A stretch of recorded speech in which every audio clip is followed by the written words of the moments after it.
Good morning. We're going to give this a few minutes as people arrive.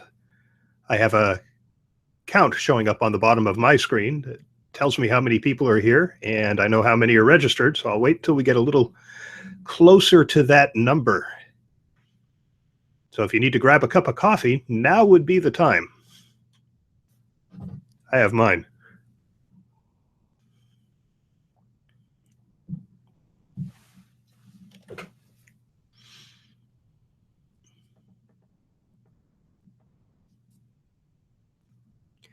While we're waiting for everyone to arrive, I can remind you that if you have questions, the way to send them to me is through Twitter with the hashtag HCT10Tactics. That's for Holtz Communication and Technology 10 Tactics, HCT 10 Tactics. And I'm monitoring the questions I'm getting right here on my computer, so I'll be able to catch those as they arrive and deal with them in pretty close to real time.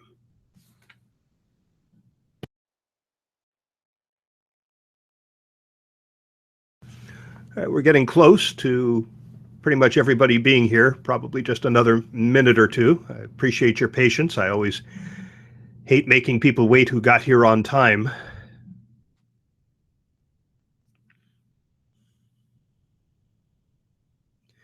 Also, a reminder that you'll be able to watch the replay of this webinar right here at this very same URL on YouTube. You'll probably want to fast forward through the first 3 or 4 minutes while we're having this idle chit-chat waiting for everybody to get here. We're very, very close. I think I'm going to wait for one more. And there it is.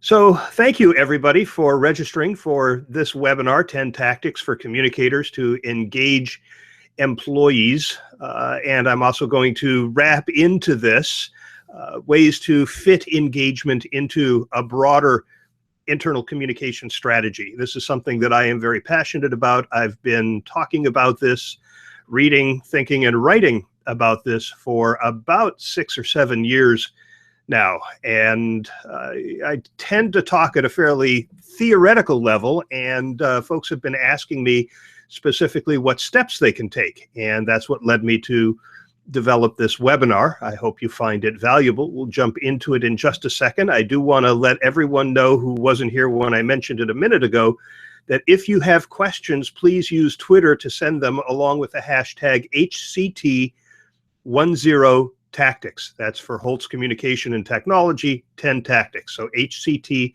10 Tactics. That hashtag I am monitoring. I use a service called Twubs so that all I see are the tweets with that hashtag, and I will answer your question as close to real time as possible. Also want to let you know, and I apologize for this, just the last couple of days my computer has been acting up. I have not been able to get it into the shop. It freezes for a minute, 2 or 3 times a day. I'm very hopeful we'll be able to get through this entire webinar without that happening. But if I seem to freeze, don't go anywhere. It only lasts a minute or two, and I will be back as soon as that clears up. Got to get the PC into the shop. But let's switch over to the webinar deck so that we can get started with this. So you all should be seeing the deck now, 10 Tactics for Communicators to Engage Employees, and let's get started. I want to make sure that we have our definitions straight, because I think engagement is a wildly misunderstood and misused word, and I think there are some inaccurate perceptions about just what engagement is. I read a post by a very prominent HR individual, professional, spokesperson, who said if you just make sure that employees are happy, they'll be engaged. And job satisfaction and engagement are 2 entirely different things with 2 entirely different sets of criteria and 2 different but very compatible outcomes. I also read somebody saying that because employees don't rank engagement very high on the list of the things they want out of a job, we need to stop working toward engagement. And I think that's ridiculous, because the things that make up engagement are things that rank high on the list of what employees want out of a job. I've also heard that engagement scores are useless, because a lot of companies now are sort of pressuring employees to produce high scores when they take the surveys. And I do think that's a problem. If everybody's going to check off 5 so their boss won't get hassled by his or her boss, the numbers may end up not being really valid, but I don't think that that would want to keep us from engaging employees. So let's run through the definitions really quickly. Engagement are those workplace conditions that enable employees to give their best every day.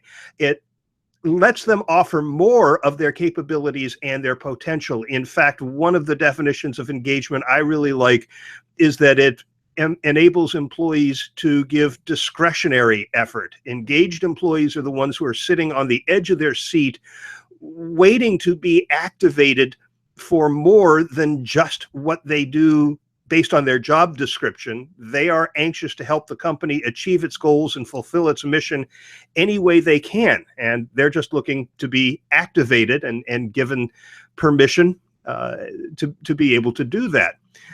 Engaged employees are those who commit to the organization's goals and objectives. And all this is based on 4 enablers. And I'm going to come back to these in a little more detail in a bit, but all of these enablers and everything about engagement is based primarily on trust. We're looking for integrity, two-way commitment, communication. These are all the things that allow employees to experience these conditions that enable them to give their best, offer more of their capabilities, and commit to the organization's goals and objectives. And engagement exists when employees know what their role is in the organization, not just what their job responsibilities are. They know what is expected of them in order to do their job, but they also understand where their job fits in the bigger picture. In the corporate strategic narrative, they understand how they contribute to that. They also understand how the organization is fulfilling its purpose and objectives. And purpose is something that's very important. We'll get back to that in a little bit. And they feel fully included as a member of the team. So that's what engagement is. We're not going to address all of this because some of this falls outside the purview of communications. It's not something that communication can necessarily influence, but there is much that it can, which is what we're going to be dealing with here today. Now, there are reasons that engagement is actually more important now than it ever has been. This despite the fact that overall, if you trust Gallup's numbers on engagement, the needle really hasn't moved very much since they started measuring engagement. We are at about something like 33% of employees engaged, and I think that's about a 2% uptick from about 5 years ago. This is a global number based on surveys that they do. And it tells me that organizations have been taking the wrong approach to improving engagement based on the numbers in their own survey. Usually what happens is a CEO sees the numbers, picks up the phone, calls HR and says, we have to improve our engagement numbers. And there are, reasons that engagement is important to the CEO that have to do with market share and revenue. These have been correlated to high levels of engagement. But the HR department, which is tasked with improving the numbers, usually implements programs, wellness programs, training programs, things like that. And from my perspective, programs don't solve the problem. Engagement is more a matter of what's embedded in the organizational culture. And this is particularly important because about a week ago, maybe a little more, Richard Edelman, speaking at the World Economic Forum in Davos. Richard is the CEO of Edelman, the world's largest public relations agency. They revealed the results of the 2017 Edelman Trust Barometer. This is the 17th time they have done this. So we're able to track on a continuum how things have changed. And we have seen significant declines in trust across all 4 types of institutions that the trust barometer measures. We have seen declines in business, government, media, and NGOs. Two of those, business and NGOs, are still a little bit above 50%. Government and media have fallen below 50% in terms of trust. Even more precipitous, we have seen the steepest decline in credibility of CEOs as spokespersons for their organizations, as people who can be trusted to do the right thing on behalf of customers, on behalf of employees, on behalf of society. Only 37% of people now see CEOs as credible. Interestingly, individuals are seen as more credible than institutions. And we're going to take a look at some other numbers dealing specifically with employees in a minute. But this speaks to the need to have people out there building the brand, advocating for the company's values and its issues and its perspectives on things. We really have seen this reversal of the pyramid, where institutions used to be at the top and individuals at the bottom. Individuals are now at the top. You can see that pretty much everybody has fallen a little bit, but a person like yourself is now tied for the most credible spokesperson with a technical expert and an academic expert. If you look at an employee at 48%, that is also higher than CEOs, members of the boards of directors, and frankly higher than paid corporate spokespeople and some of the other people that we generally rely on to represent the organization. When asked to demonstrate, to answer whether they agree with the statement that a company can take specific actions that both increase profits and improve the economic and social conditions in the community where it operates, 75% said, yeah, that's possible. It doesn't mean that they believe organizations are doing it, but they think that organizations can and should be focused as much on economic and societal conditions and sustainability in the communities where they operate as on making money. That's a fundamental shift in the organization's priorities, because we're so focused on quarterly earnings. Where employees are most credible is pretty much everywhere. The lighter blue line represents employees. And when you're talking about speaking out on behalf of the organization regarding treatment of employees and treatment of customers, financial earnings and operational performance, business practices and handling of crisis, innovation efforts, industry views, partnerships and programs to address societal issues, employees are more credible than anybody else in the organization, more than the CEO, senior executives, academics, and paid media spokespeople, those of us working in PR. So we need engaged employees because they're the ones who are most trusted, and we need to empower them beyond what we do with these limited ambassador programs for our employees to go out there and speak on behalf of the organization. In fact, it is my belief now that every employee should undergo media training and that every employee should be empowered to represent the organization with all kinds of different audiences, whether it's the media or on social media or in community organizations. They're the most credible. We absolutely have to take advantage of that, considering the state of trust in organizations. So there are 4 enablers of engagement, and the tactics that I'm going to share with you, and I lied when I said there are 10. As I came up with these, I wound up with 11, and there weren't any of them that I wanted to do away with. So there's actually 11 tactics that we're going to look at, but I'm going to link them to each of these 4 enablers. These enablers were identified by the UK organization Engage for Success. You can find it at engageforsuccess.org. It's one of the links you'll get on the handout, which I will be distributing by the end of the day tomorrow, that will include each of these tips, a little bit of information, and links where you can get more resources on studies and case studies and things like that. But these enablers are, first of all, a strategic narrative. The strategic narrative is the company's story. It is where we came from, where we are, and where we are headed. In other words, what the vision is. There's more to it than that. We're going to cover that in just a minute, but employees need to understand where they fit in that narrative. And if the organization comes up, they should be able to articulate what the narrative is or what the part of the narrative is in the context of that conversation, whether it's face-to-face or online. They should be able to articulate that part of the company's story in a manner that is consistent with what other people in the organization are saying and what the official narrative is. If you don't have a strategic narrative, that is a formal document that codifies what that narrative is, that's something that you'll need to do. We'll talk about that when we get into the tactics. The second enabler is integrity, and integrity means that there is no say-do gap on the organization's values, that the leadership behaves in a manner that is consistent with the values that are tacked up on the wall.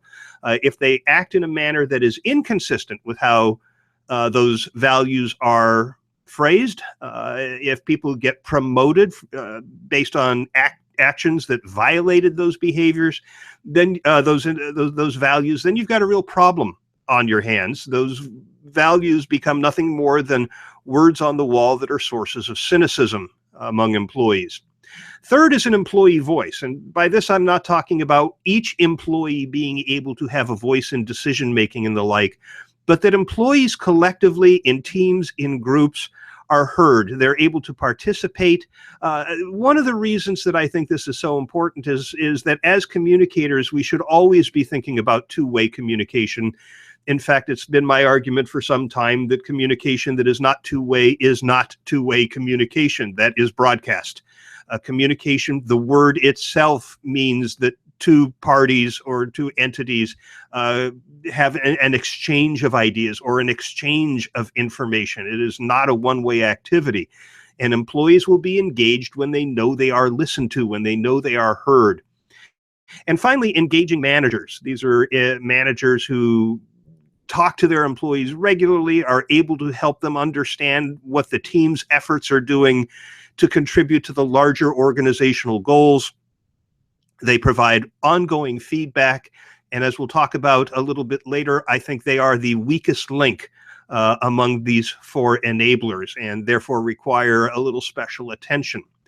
But there is absolutely a connection between communication and engagement. I keep hearing from people on a pretty regular basis that HR does engagement, that it is not a communication function. And to be perfectly honest with you, I see very, very few communication departments where engagement is baked into the communication plan or the communication goals. But engagement is an outcome of internal communication when it's done well. It's not only an outcome of internal communication, other things factor in, but when communication focuses on engagement, engagement does result when it's done well. Engagement and internal communications feed off of each other in a continuous virtuous circle. That is, there are complex chains of events that reinforce themselves through a feedback loop. So if you communicate well and that builds engagement, that comes back and starts to influence and affect and improve the internal communication that you're doing. The key internal communication dimensions for employee engagement are, first of all, feedback. That's communication from managers to their employees and relates to that enabler of engaging managers. Communication between supervisors and employees, and again, engaging managers are the focus there. Open channels of communication, which means employees' voices can be raised and heard. Communication at meetings and town halls. So this covers actually all of the enablers of communication. That's not to say that we can't use formal employee communication that we do on a day-to-day basis to reinforce and build engagement. In fact, I have seen data that shows that organizations that have effective internal communication have 4 times the number of engaged employees as organizations that don't.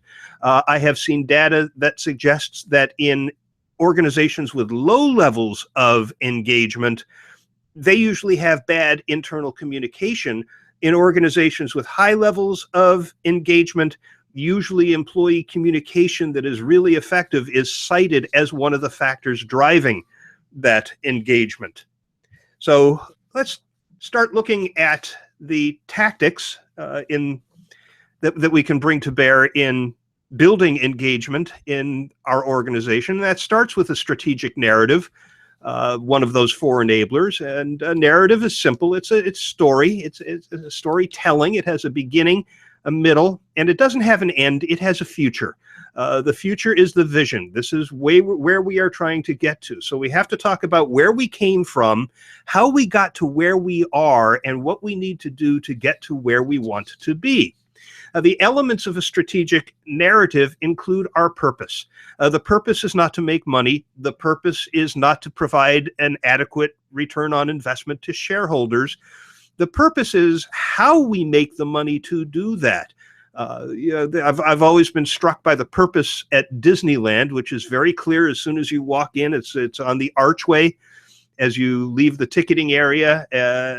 You've entered and you're going to go under the arches onto Main Street. It says it's the happiest place on earth. And that's their purpose, is to be the happiest place on earth. And if they succeed in that purpose, they're going to make a ton of money and deliver some adequate returns to their shareholders. So what is your purpose? The purpose of NASA, after President Kennedy articulated it for them, was to send a man to the moon and bring him back safely before the end of the decade. That's a purpose. What is the purpose of your organization is a key part of the narrative. What is your vision? What is the organization going to look like when it has achieved its purpose? What are your short-term goals? What is your value proposition to customers? I saw data again from Gallup that indicated that a woefully low number of employees, I think it was in the 43% range, could tell somebody how their company was different from the competition. And I think that's shocking and distressing. So we really need to be looking at helping employees understand what makes us different from our competitors. We have to demonstrate our strategy in action. We need to tell our employees customer stories and customer testimony. I think there's been a huge disconnect between customers and every employee in the organization who doesn't deal directly with customers on a day-to-day basis. And we need to make that connection to the people who don't see the customer or interact with them directly. We have to make them feel what the customer feels and understand what their journey is and what their questions and problems are and why they're using our products, what they like and don't like.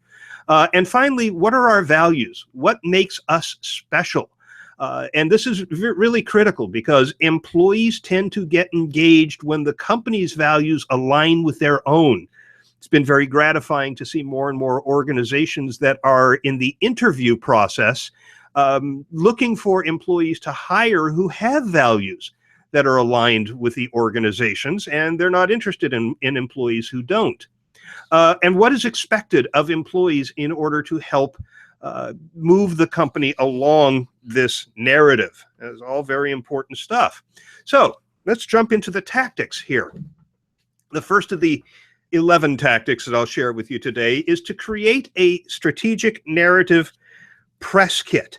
And this needs to be a customizable press kit so that it can be tailored for relevance at the business unit, in different geographic locations, among different brands. This is something that a manager, a business unit leader, a director, a team leader needs to be able to take and tailor so that it fits within their organizational structure, so that it is relevant to the members of the team. This is how you get employees to see how they fit in the larger narrative structure of the organization.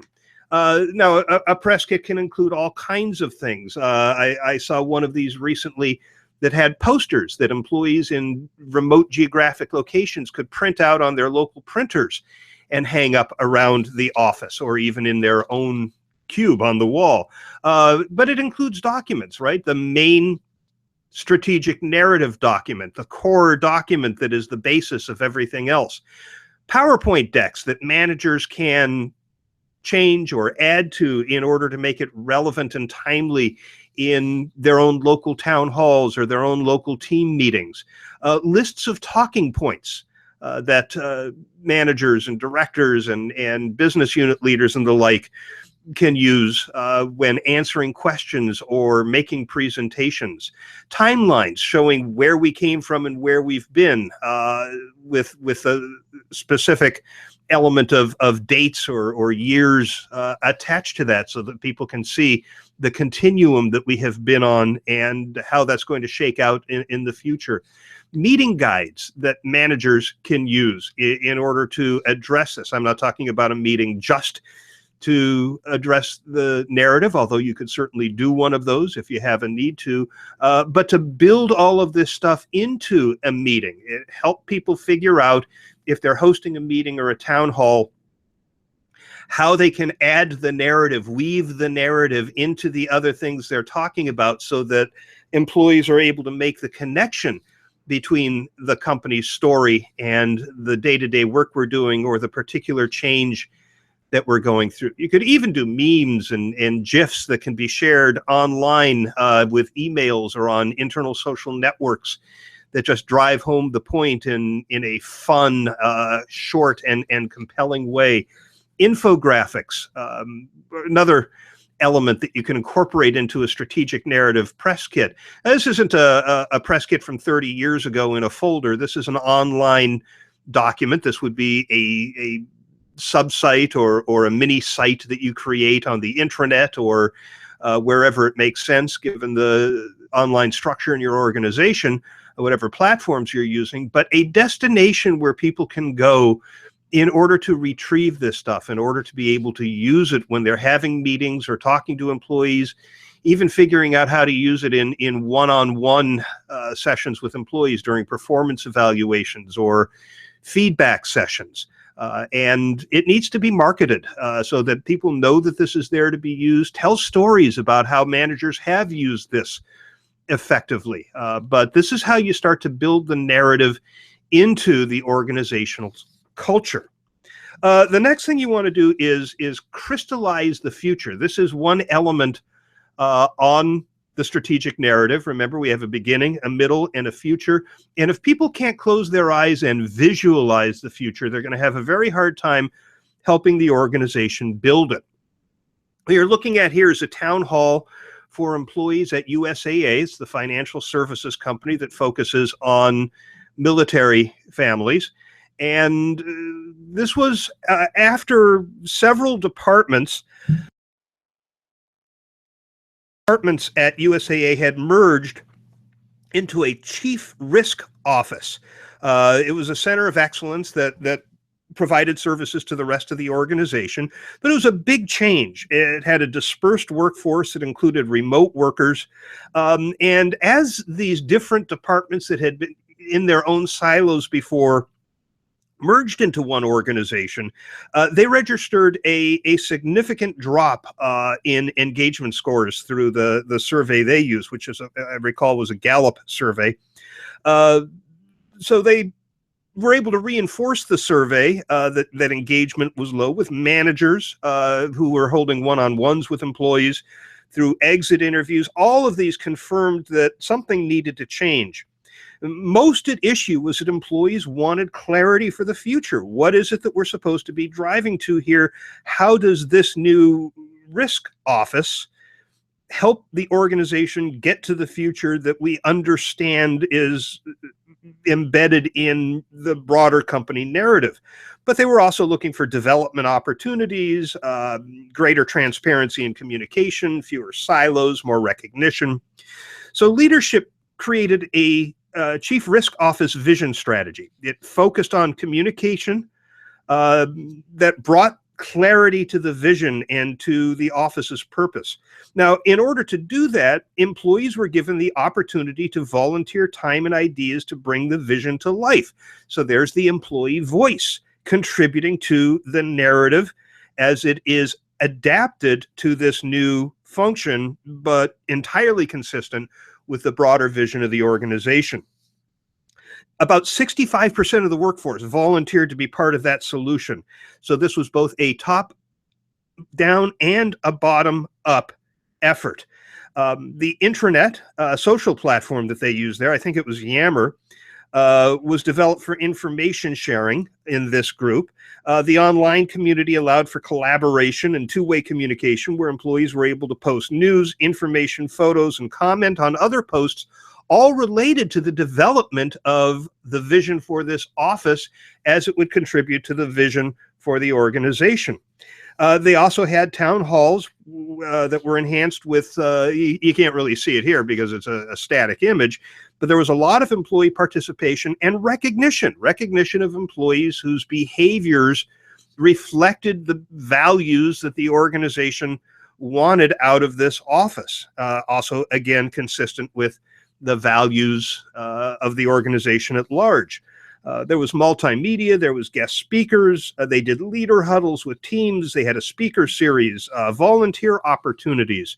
They had expos where they were able to explain to other departments what they did, and they produced videos. The employees engaged in the production of the videos that allowed the rest of USAA to learn about this new Chief Risk Office. So just one example of the lengths that one organization went to crystallize the future, and as a result of all of this, those engagement scores rose back up in subsequent surveys, and the one-on-ones with managers and exit interviews again began to show that this was no longer an issue. This was no longer something that needed to be fixed. So let's move to integrity, the second of the enablers of engagement. When we talk about integrity, we're talking about not having a say-do gap between what the leadership of the organization says are our values and the way they actually behave. One of the things that we need to do as frequently as possible is demonstrate that leadership is living the values in its decisions. I'm going to give you an example of why this is so important, and I sort of telegraphed this earlier. On one organization's website, this is their statement of values, which should guide every conversation, decision, and interaction, should anchor every product and service we provide, every channel we operate. If we can't link what we do to one of our values, we should ask ourselves why we're doing it. 5 primary values based on vision and provide the foundation for everything we do. And you can see them here. People is a competitive advantage. Ethics, what's right for customers, diversity and inclusion, and real solid leadership. And then they had language associated with every single one of these. So under ethics, you can see, I'm not going to read through this whole thing, but to make the point, I'm going to give you 2 paragraphs. We strive to be recognized by our stakeholders as setting the standard among the world's great companies for integrity and principled performance. This is more than just doing the right thing. We also have to do it in the right way. Honesty, trust, and integrity are essential for meeting the highest standards of corporate governance. This looks like just an awesome place to work, doesn't it? And the company that has this on their website, they had it on their website a year and a half ago, it's still on their website today, is Wells Fargo, which has been suffering significant losses. They've announced they're closing hundreds of branches, all because their behaviors were in absolute contradiction to the stated values of the organization. So what happens is you end up with employees who are not living the values. They are deeply, deeply cynical about those values. So what can we do in communications to reinforce these values and help everybody recognize that these values are actually embedded in the culture of the organization? They're not just hanging on conference room walls and frames or posters stuck up around the organization. They're not just on the back of your security badge. These have life. We have breathed life and energy into these values, and they really do underscore everything we do in the organization, and we need to tell the stories that bring the values to life. In terms of operational decisions, we have to demonstrate that the values are translated into operating principles. They have to be actionable. They can't be pie in the sky. We as communicators, we can tell stories about how the values were applied, say, in an operational decision. If you're communicating a change to the supply chain, you can explain how the relevant values were employed in making that decision. If, for example, one of the values has to do with sustainability, talk about how the new supply chain rules are identifying suppliers who are being evaluated for their sustainability practices. Consider Tony Hsieh. He's the CEO of Zappos. He says his company's 10 core values are committable, which means the company is actually going to hire and fire based on people who live up to the values, independent of their job performance. So if you bring on a new senior executive, you, in your efforts to introduce that executive to the organization, should be looking at this individual's values, what's really important to him, how he's demonstrated that in the past. On the other hand, if we unfortunately have to announce that somebody is leaving the organization, I'd really rather have the truth come out that this individual was just not living up to the organization's values, much better than saying he left to pursue other opportunities or left to spend more time with his family. We need to connect values to revenue. This can't just be something that is bolted on because it sounds good or because current research says it's important. We need to start to consider return on values, and I'll show you a little chart on this in a minute. But we need to communicate that the values actually deliver revenue to this organization, and in turn it delivers an adequate return on investment to shareholders and investors. We'll come back to that in a minute. We need to report leadership actions that reflect the values.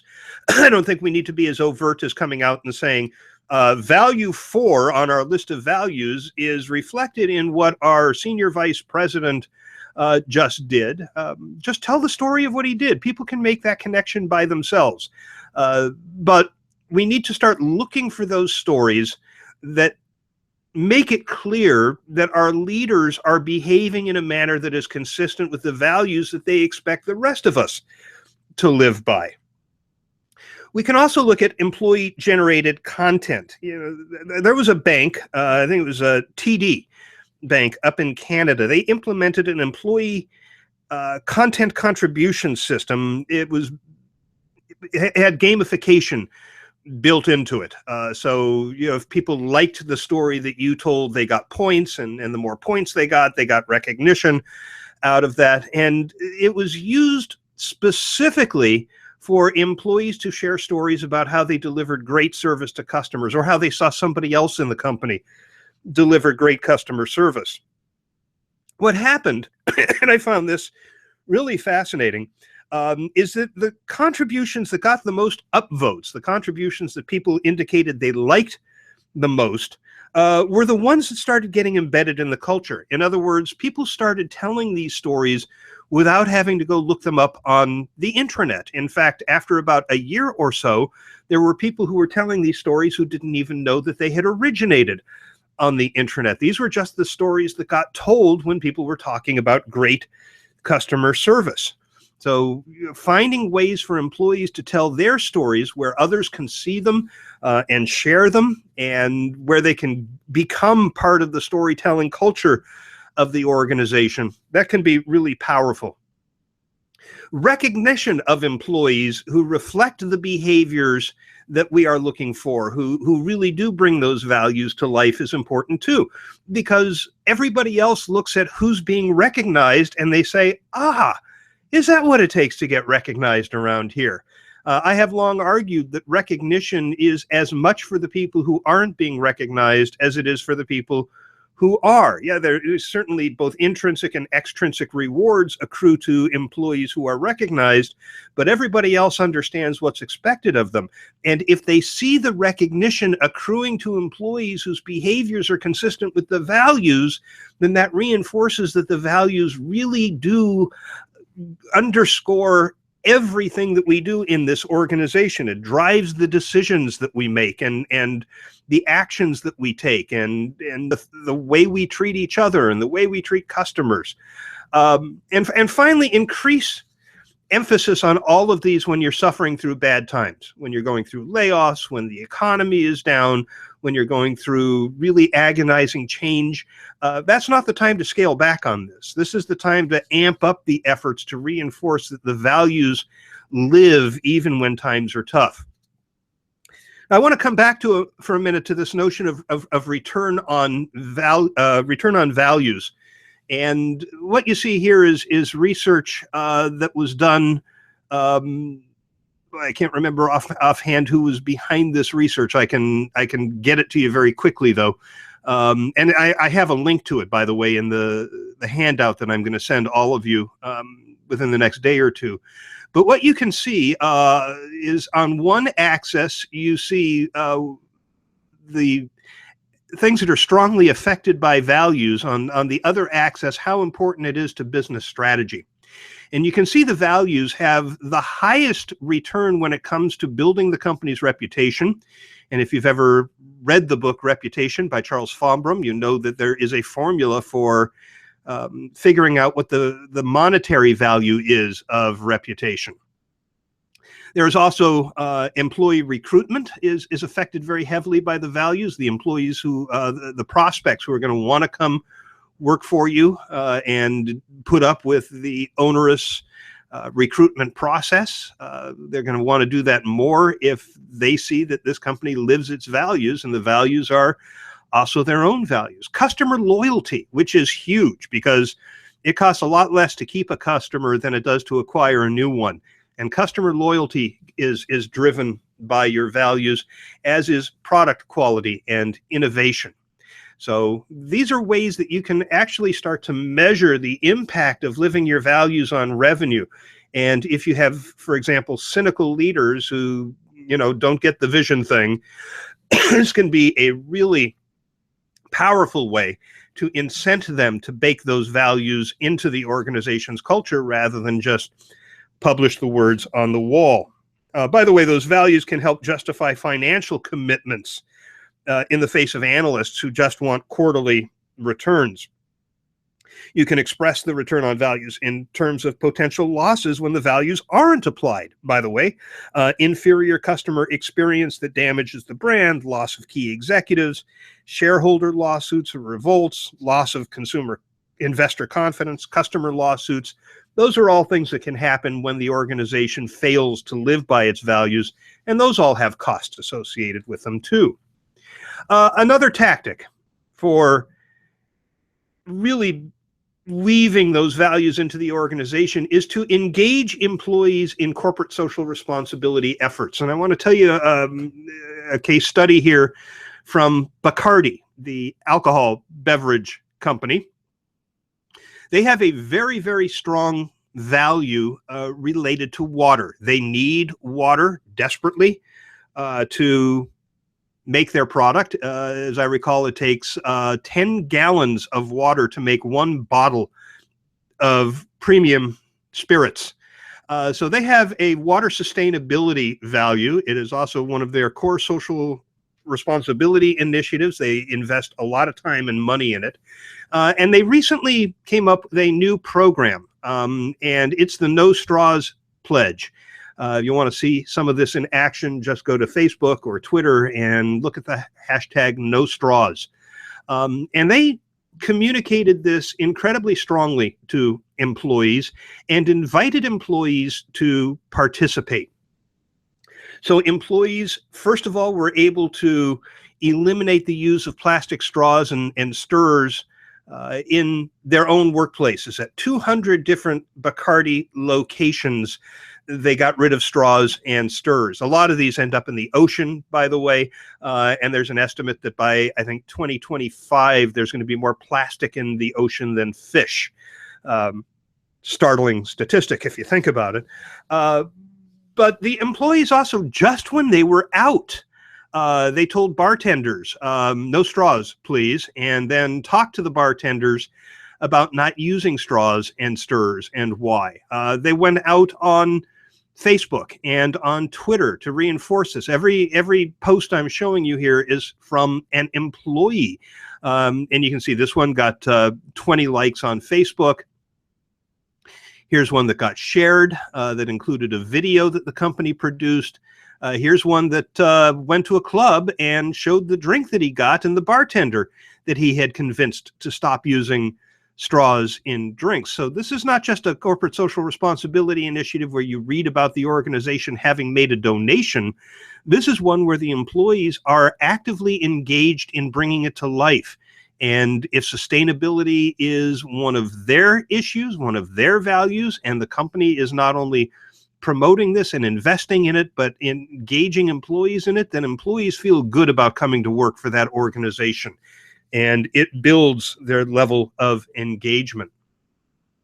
You should actually have a values communication plan. Now, this isn't necessarily separate from your broader strategic communications plan, but you should incorporate a values communication plan into your regular ongoing communication.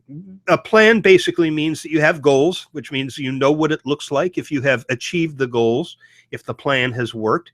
You establish objectives for each of the goals that you have set. And I am a fan of the SMART objective acronym. That means the objectives are strategic. That means that they help achieve the goal. They're measurable, they're actionable, they're realistic, and they have a deadline. There's a time at which you're going to be done trying to achieve that objective. Then you're going to get audience input. In this case, that is giving employees a voice in how you're going to communicate all of this. Refine your key messages. Identify the channels that you will use. Are they going to be the channels that are already in your organization's communication plan? Do you have to develop some new ones? And then you measure, adjust, and repeat. That's your basic, average, run-of-the-mill communication plan. Develop one of these for your values and then mesh it into the broader internal communications plan so that everything you do incorporates values. How does this story relate to our values? How does that story relate to our values? This announcement, that announcement. Again, you don't have to beat people over the head with this, but they should be able to connect the dots between what the story is and how it relates to the organization's values.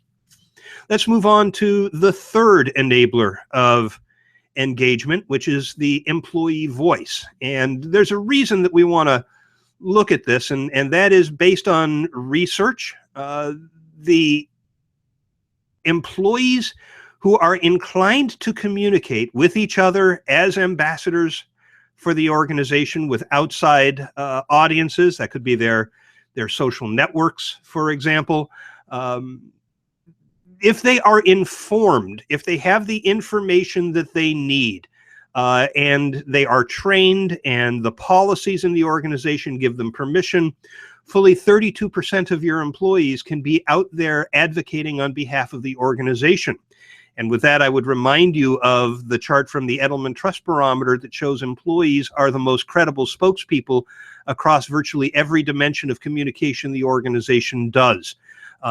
So if you do this well, if you engage your employees and make sure they're informed about the things that we hope that they will help the organization communicate about, you can get up to 32% of them. And informed communicators tend to be a highly engaged group. So what are the tactics for getting employees to speak up, to give them the channel to have a voice in business decisions and the like? And one of these is to surface great posts from your internal social network or collaborative software. At ConAgra, which by the way just underwent some tremendous change, but at ConAgra they use Yammer. Yammer is used fairly effectively there. A lot of employees use it on a daily basis. There are hundreds and hundreds of Yammer groups that have been created for collaboration and knowledge sharing purposes. For some things, it's even the go-to place for news and information. But the communications team scours Yammer looking for posts from employees on important issues. So here's what their homepage looked like before they rebranded. I don't know if you know, they used to be ConAgra Foods. Now they're ConAgra Brands. As of not that long ago, they changed their headquarters from Omaha to Chicago. It's been some pretty disruptive change, but here's what it looked like when it was ConAgra Foods. And if you look down on the lower left-hand side, they have surfaced a post from Yammer. First of all, this gives the employees whose posts are shared a voice. They're looking for posts that are going to be of interest to a lot of different employees, and they are introducing the general employee population to an employee who may be interesting enough for them to choose to follow on the Yammer social network. So here you have Cynthia talking about persistence and coordination to sell in a Ready Whip cooler to Walmart in Tampa. That's a success. She can talk about how she did that. People will follow her for more information on that, and that provides employees with one channel to be heard by the broader organization and to be visible to leadership as well. Another thing, and I'm seeing this in more and more organizations, is bringing sentiment analysis into the organization. Sentiment analysis is pretty common with external social media. Using it for internal social media means that it is going to scour all of the blogs and all of the social networks and all of the stuff that employees are able to publish through these internal social media tools. And look for patterns. Now, you're not doing this for any nefarious reasons. You're not trying to catch anybody. As you'll see in a minute, I think you need to be very open and transparent about what you're doing. But let me tell you what IBM did. They have an internal social network. It's called Connections, and it lets employees publish posts. They can comment on each other's posts, and they can collaborate in small groups. Well, they developed sentiment analysis software internally. It's called Social Pulse. And it monitors everything on the social networks for trends and problems. They used it, though, to engage employees in a revamp of the performance review system. HR set up a forum to solicit feedback on proposals for a new system. And employees responded. Thousands of employees responded. And the sentiment analysis software, Social Pulse, surfaced a widespread complaint about employees being dissatisfied with the fact that the performance evaluation graded them on a curve. And that led the company to do away with grading on a curve. So employees were able to realize that by contributing in the discussion, their concerns were identified by management, which took action on them based on what employees were saying. I think that is incredibly powerful message to employees that they do have a voice. Another thing that you can do is use Reddit for the enterprise. I'm not talking about Reddit itself, but this is Reddit. This is a business subreddit. And you'll notice that what they have here is, if you've never used Reddit, is the ability to upvote and downvote something. So if you get a tool that is something like Reddit that is meant for the enterprise, where employees can contribute ideas and then establish a threshold where it gets X number of upvotes from their peers, then it moves into a management consideration process.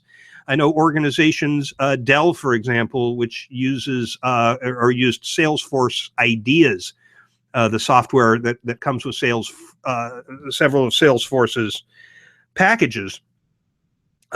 They use that instead of surveys, because we don't have to go out and survey. If somebody throws the idea out there, employees who were very aware of the tool were able to go in and upvote it, and that would lead to management consideration, and much of the stuff was implemented. You could even do the same thing around product ideas and innovation around streamlining processes or reducing costs.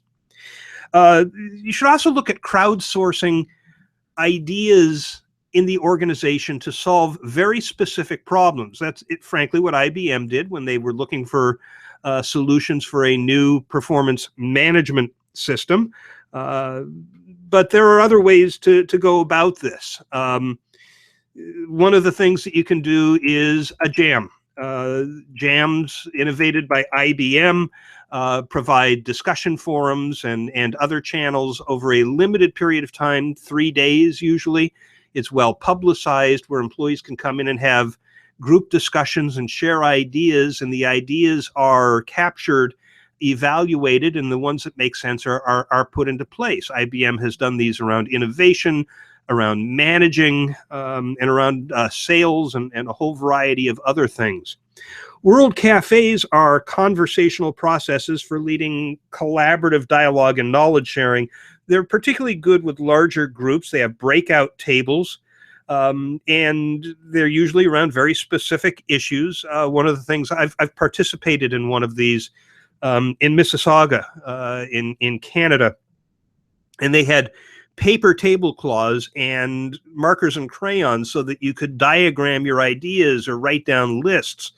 And you rotated to different tables after a certain period of time that were addressing different dimensions of the issue that they were trying to solve. And at the end of it, they collected all the tablecloths and came back with a document that says, here's what we gleaned out of this. Each table moderator was also taking notes, and it was very effective. You can do an internal Shark Tank. IBM did this. KBC Bank, which is in Europe, did this. This is, if you're familiar with the TV show Shark Tank, it was the same idea. You had the leaders listening to the proposals from the teams in front of an audience. It gets narrowed down, and they decide which of these ideas they're going to invest in. I've seen other organizations doing this too. I think it's a remarkable idea. But, you know, we talk about crowdsourcing externally. We have a lot of major brands that are now crowdsourcing advertising rather than paying big advertising agencies. And we talk about employees being our most valuable resource, our most important asset. If we're going to treat them like that, this enables them to give discretionary effort to the organization, seek recognition, have a voice. It's all built into the idea of the Shark Tank. I think it's an absolutely brilliant idea. The fourth and final of the enablers is enabling managers. And as I mentioned before, I think they're the weak link in the whole engagement process. The reason for this being that managers are rarely promoted or hired into that position because they're great communicators. They're usually hired because of their expertise in the field that the department is engaged in. They're great HR people, they're great engineers, not great leaders, especially the ones that we're promoting from inside. We reached this ceiling where we have promoted them as far as we can as sole members of a team, and to promote them and reward them at the next level, we have to make them supervisors. Doesn't mean that they're great communicators. So what can we do? We can deliver FAQs and updates that help them communicate effectively around specific issues. This is a publication that I produced when I was Director of Corporate Communications at Allergan. This was back in 1992. But every time there was something where we thought employees were going to go to their managers and say, I have a question about this, we would create an FAQ around it. So this was the Partners for Success. It's the profit sharing for non-management employees in the organization. And it was more complicated than it had been in the past. And we provided them, the supervisors, with the information that they needed to be able to answer questions from employees when they came to them with that. We also gave them a quarterly that talked about some major changes in the organization, issues where we knew through our surveys and our feedback that employees were having questions. In this case, they had unveiled the secretarial job families, and there was some confusion. So we explained it to managers, so managers whose staff had questions could explain it to them. This was before there were computers in organizations, but you could do this online now. You could do this with email. There's a variety of ways using digital technology that you can do this. And you can provide collateral and training on the role of the manager in initiatives. This is an example from one company of an email that went out to all managers, and it said that there's action required. It says, please be aware, we're launching the new product line. We need you to hold team meetings by this date to go through the marketing materials with your team so they're familiar ahead of any customer inquiries after the launch. Make sure you make an effort to ensure that you meet with everyone on your team. They provide information about when the intranet page on the new product will go live and when the customer mailing will go out, and then remind them that their involvement in helping to communicate this to employees is a key element in the expected success of the product. Honeywell produces a 10-minute toolkit. It is a 2-page template-style document. The first page has the clear actions that are expected of managers around the topic, why it's important, who needs to have this information shared with them, and where they go for more information. Page 2 is the talking points. It's the core messages. They also have what they call the Manager Minute. It's a package that features a 2 to 3 slide PowerPoint deck on one of the 5 business priorities for the year, along with a 3-minute CEO video addressing that particular priority, and a link to the appropriate 10-minute toolkit to help employees, to help managers and supervisors communicate that particular issue. Now, context matters. I told you that I think engagement has to fit into a broader internal communications model. This is not a complete model. I am still working on this. I'm still struggling to show visually where two-way communication comes into this, other than just the employee voice. But you can see that engagement is one of the key internal communication activities among 4, and it overlaps directly with the organization's culture, and the culture is driven by vision, values, practices, people, and place. And you can see that people and values correlate very nicely with the 4 enablers of engagement. It also overlaps with the customer experience, because engaged employees are going to help deliver a much greater, stronger customer experience than not engaged employees. Making the culture work effectively means that we're going to figure out what the employee journey is and where we can communicate there, what kinds of interactions involve communication in day-to-day getting of work done, things like work-life balance and job satisfaction.